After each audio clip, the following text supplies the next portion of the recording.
Bonjour, les quotidiens de ce jeudi traitent pour l'essentiel des sujets politiques, notamment le projet de loi devant conduire la suppression du poste de Premier ministre, mais aussi du premier conseil des ministres du second mandat de M. Macky Sall. Walfadjri dans sa page 5, mettre fin aux fonctionnaires milliardaires, l'effort d'exemplaire ayant commencé du haut de la pyramide avec la suppression du poste de Premier ministre. Le chef de l'État devrait maintenant s'attaquer à une profonde réforme de l'organisation de l'administration. Macky Sall, omniprésident, barre à sa une le quotidien qui soutient dans sa page 5 aussi que le chef de l'État a dès l'entame montré aux membres de son gouvernement qu'il compte avoir l'œil et l'oreille sur tout leur travail. Des instructions ont été données dès le Conseil des ministres hier qui visent à faciliter la dite mainmise présidentielle. L'Observateur abonde dans le même sens et aborde ce titre. Macky n'a pas supprimé le poste de Premier ministre juste pour rendre plus efficace l'action du gouvernement. Le chef de l'État compte construire sur les ruines de la primature un appui constitutionnel qui le protégera de toute menace. Un maître politico-juridique qui va renforcer davantage ses pouvoirs.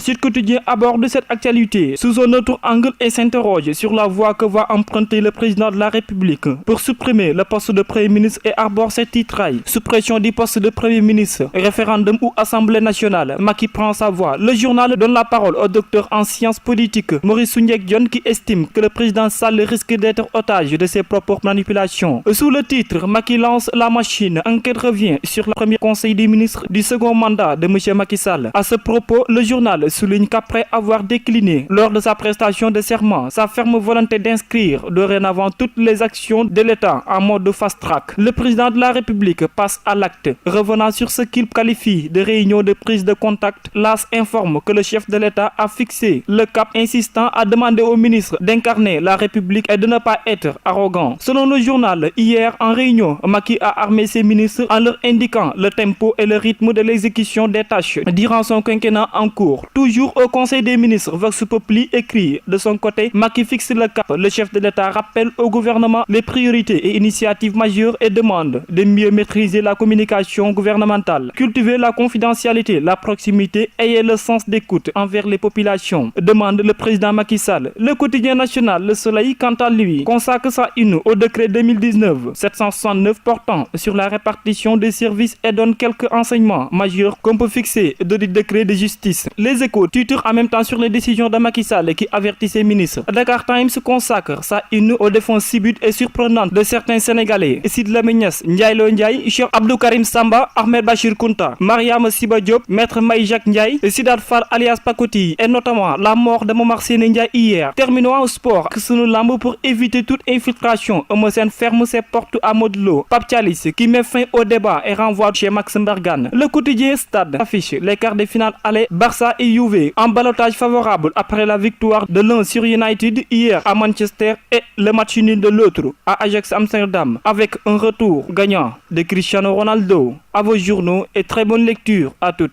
et à tous.